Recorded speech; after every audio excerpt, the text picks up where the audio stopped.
अगर आपको आपका ड्रीम कार खरीदना है तो एसबीआई के योनो के एप्लीकेशन के थ्रू में अगर आप अप्लाई करते हैं तो ये आपको 7.5 के रेट ऑफ इंटरेस्ट में मिल जाता है और ऊपर से ज़ीरो प्रोसेसिंग फ़ी में भी मिल जाता है, जबकि ब्रांच में आपको ये ऑफ़र्स नहीं मिलता है। तो गाइज़, इस वीडियो में मैं आपको आज लाइव दिखाऊंगी कैसे आप योनो की तरफ से ये एप्लीकेशन जस्ट 2 मिनटों में प्रोसेस कर सकते हैं। योनो एसबीआई में लॉगिन करने के बाद ये आता है हमारा होम इंटरफेस।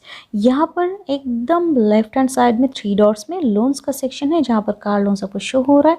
कार लोन्स में चले जाइए, यहाँ पर नो मोड में चले जाइए। अप्लाई नाउ में हम बाद में करेंगे। नो मोड में चले जाइए तो आपको बहुत सारा एडिशनल इन्फॉर्मेशन दिख जाएगा, जैसे annual income, loan amount, 10 year. Annual income आप ड्रैग करके इस ब्लू लाइन को लेफ्ट हैंड साइड में या राइट हैंड साइड में करके आप अपना एनुअल इनकम सेट कर सकते हैं, या फिर मैनुअली आप राइड भी कर सकते हैं वहाँ पर जहाँ पर आपको शो हो रहा है जो अमाउंट है। तो इसके हिसाब देखिए आपका लोन अमाउंट भी चेंज हो जा रहा है।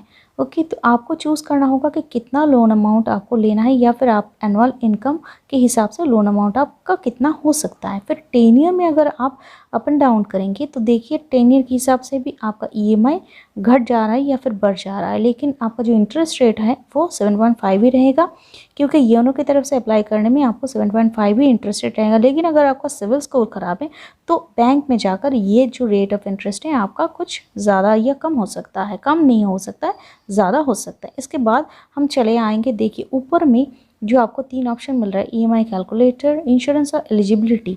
यहाँ पर एलिजिबिलिटी में हम चले आएंगे और यहाँ पे देखेंगे कि 21 to 67 ईयर्स आपका एलिजिबल एज होना चाहिए। पैन कार्ड आपके पास होना ही चाहिए। सैलरीड है तो 3 लाख, और अदर्स इनकम भी अगर आप कहें तो मतलब बिजनेसमैन अगर हैं आप, फिर भी आपका नेट एनुअल प्रॉफिट और ग्रॉस टैक्सेबल इनकम 3 लाख या और अबव होना चाहिए। आप एक सिंगल टाइप एप्लीकेशन योनो के थ्रू में कर सकते हैं, बार बार नहीं कर सकते हैं, और सिंगल बोरोवर के लिए ही ये एप्लीकेबल है। अगर आप को बोरोवर लेना चाहते हैं तो आपको ब्रांच के थ्रू में ही अप्लाई करना होगा। यहाँ पर को बोरोवर का कोई भी एप्लीकेशन टाइप नहीं है। तो हम चले जाएंगे अभी अप्लाई नाउ के ऑप्शन में। अप्लाई नाउ के ऑप्शन में नीचे आपको शो हो रहा है कि अप्लाई नाउ का बटन, उसको क्लिक करने के बाद नेक्स्ट प्रोसेस में हम ऑटोमेटिकली प्रोसेस कर जाते हैं। चलिए चलते हैं अप्लाई नाउ का लाइव प्रोसेस में। यहाँ पर आपको शो हो जाएगा पर्सनल डिटेल्स। बैंक के थ्रू में आपका जो पर्सनल डिटेल्स आपने बैंक के थ्रू में दे के रखा है वो शो हो जाता है, जैसे आपका name, date of birth, PAN details, mobile number, email ID. बाकी आपको जो जो देना होता है वो है marital status, state, district, city, ये सब आप फिलअप कर दीजिए। तो हम जैसे हमारा यहाँ पर फिलअप कर देंगे, फिर सिटी फिलअप करना है, सिटी फिलअप कर देंगे। रेसिडेंस टाइप, आप कौन से रेसिडेंस टाइप में रहते हैं, own house, parental house, rented house, ये आपको सिलेक्ट करना होगा। और उस रेसिडेंस में आप कितने दिनों से रह रहे हैं वो भी यहाँ पर मेंशन करना होगा। जैसे हम यहाँ पे खुद का एक एग्जांपल दे देते हैं 50 मंथ्स, ठीक है। तो उसके बाद सेम एज परमानेंट एड्रेस अगर आपका है तो टिक आउट कर देंगे, अगर सेम नहीं है तो टिक को आप क्लोज करके अलग से अपना जो आपका एडिशनल इन्फॉर्मेशन है एड्रेस का वो प्रोवाइड कर देंगे और नेक्स्ट पेज में आ जाएंगे। यहाँ पे आपको वर्क डिटेल्स पूछा जाता है। यहाँ पे सिलेक्ट एम्प्लॉयमेंट टाइप, आप अगर सेल्फ एम्प्लॉयड हैं या सैलरीड है तो चूज़ कर लेंगे। एम्प्लॉयर टाइप चूज़ कर लेंगे, अगर सैलरीड है तो एम्प्लॉयर टाइप आ जाएगा। यहाँ पे आपको सभी कुछ सिलेक्ट करने का मौका दिया जाएगा। तो कौन सा सर्विस या फिर इनकम सोर्स आपका क्या है उसके हिसाब से आप चूज़ कर लेंगे। इसको चूज़ करने के बाद नेट मंथली इनकम में आ जाएंगे। तो नेट मंथली इनकम आपका कितना आता है, सभी कुछ ईएमआई कटने के बाद कितना आपका नेट इनकम आता है वो यहाँ पर दे देंगे। फिर income from house property optional है ये, अगर आपको हाउस प्रॉपर्टी से रेंट से कुछ भी इनकम होता है तो क्या वो है, तो यहाँ पर वो प्रोवाइड कर देंगे, अगर नहीं है तो छोड़ देंगे। फिर टोटल वर्क एक्सपीरियंस आपका कितने साल का हो रहा है या फिर कितने महीने का हो रहा है वो यहाँ पर आपको देना होगा।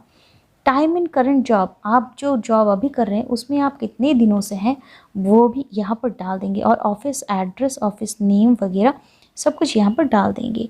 यहाँ पर सब कुछ फिलअप करने के बाद एकदम पूरी तरह से गाइस ठीक ठाक से फिलअप कर दीजिए। मैं डेमो कर रही हूँ तो मैं आपको कुछ भी यहाँ पर टाइप करके जो दिखा रही हूँ, पिन कोड, स्टेट वगैरह जो ऑफिस एड्रेस का है वो आपको यहाँ पर शो करना होगा।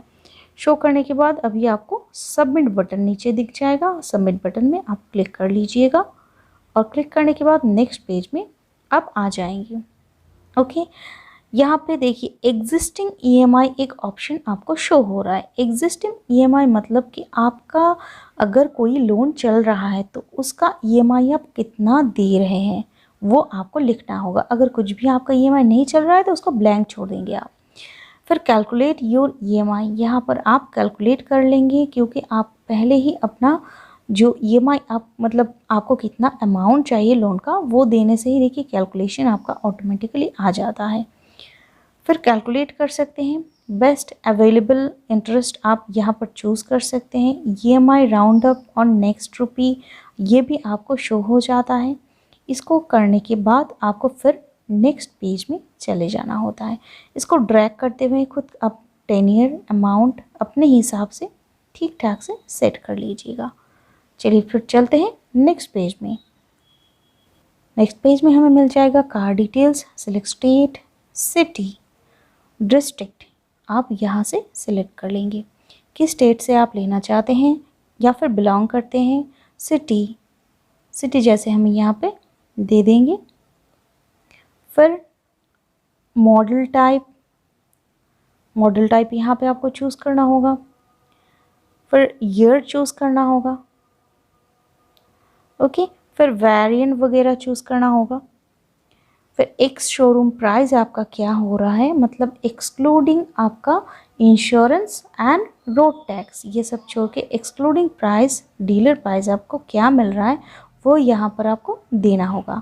I have a performer invoice, अगर आपके पास में परफॉर्मर इनवॉइस है तो आपको यहाँ पर प्रोवाइड करना होगा, अगर नहीं है तो नो में क्लिक कर देंगे। सिलेक्ट डीलर आप यहाँ पर चूज़ कर लेंगे कौन से डीलर के थ्रू में आपने बुक किया है या फिर लेना चाहते हैं। फिर डीलर का यहाँ पर डिस्क्रिप्शन आ जाता है, आपको वहाँ से सिलेक्ट करना होता है।